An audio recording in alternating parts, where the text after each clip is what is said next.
আজকে আমরা কিছু বিয়োগ শিখব। তাহলে আমরা এখন বিয়োগ করছি যে কিভাবে বাচ্চাদেরকে সহজ উপায়ে আমরা বিয়োগ শেখাতে পারি। তো বাংলা আমরা একটা সংখ্যা লিখি, যেমন সংখ্যাটা হচ্ছে 20। 20 থেকে আমরা এখন বিয়োগ করতে যাচ্ছি 13।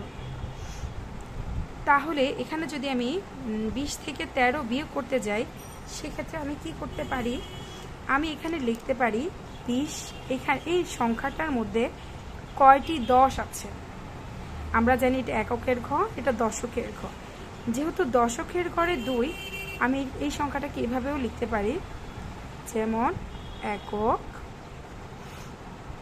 দশক। তাহলে দশকের ঘরে 2 এবং এককের ঘরে 0।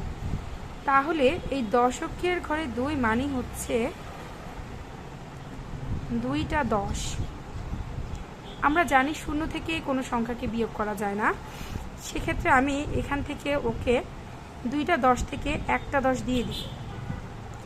তাহলে আমি যদি একটা 10 শূন্যকে দিয়ে দিলাম, তাহলে ওর কাছে থেকে গেল আর একটা 10। এখন আমরা 10 থেকে 3 বিয়োগ করব। 10 থেকে 3 বিয়োগ করলে আমরা পাচ্ছি 7। আর 1 থেকে 1 বিয়োগ করলে 0। কিন্তু আমরা জানি বাম পাশে 0 লেখার কোনো প্রয়োজন নেই। হ্যাঁ, ঠিক এই নিয়মে আমরা অঙ্কটা করতে পারি। এখন আমরা আরেকটি অঙ্ক দেখে নিব। সংখ্যাটি হচ্ছে 33 বিয়োগ 15। সেক্ষেত্রে আমরা কি করতে পারি, 33 বিয়োগ 15 একইভাবে আমরা এখানে দেখাতে পারি। এখানে দশক আর এখানে একক। এখানে এককের ঘরে 3, দশকের ঘরে 3।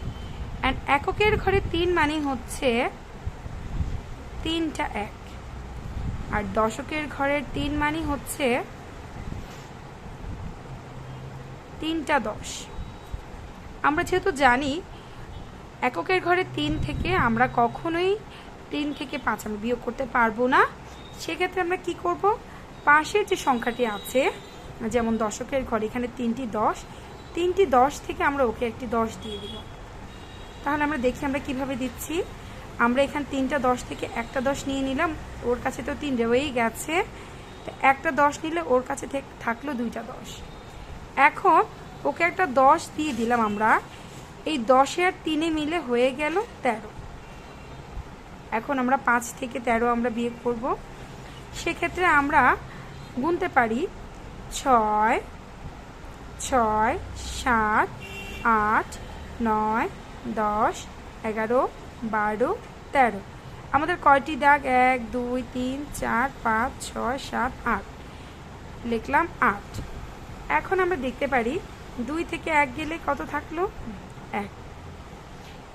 এই নিয়মে অঙ্কটা দেখালে বাচ্চাদের জন্য বোঝার জন্য একদম সহজ হয়। আমরা আসলে মনে মনে ধরে অঙ্ক করি, আসলে মনে মনে ধরে কোনো অঙ্ক হয়নি। অঙ্কটা সম্পূর্ণ এটাই হচ্ছে আন্তর্জাতিক পদ্ধতি। হ্যাঁ, এই পদ্ধতিতে আসলে অঙ্কগুলো করা হয়। কিন্তু আমরা আসলে বাচ্চাদেরকে মনে মনে বলি 10 ধরার জন্য, ওই 10টাকে আবার এখানে এনে অ্যাড করতে বলে অনেক ক্ষেত্রে আমাদের বাচ্চারা এই একটা এখানে অ্যাড করতে পারে, যার কারণে অঙ্কটা গুলিয়ে ফেলে।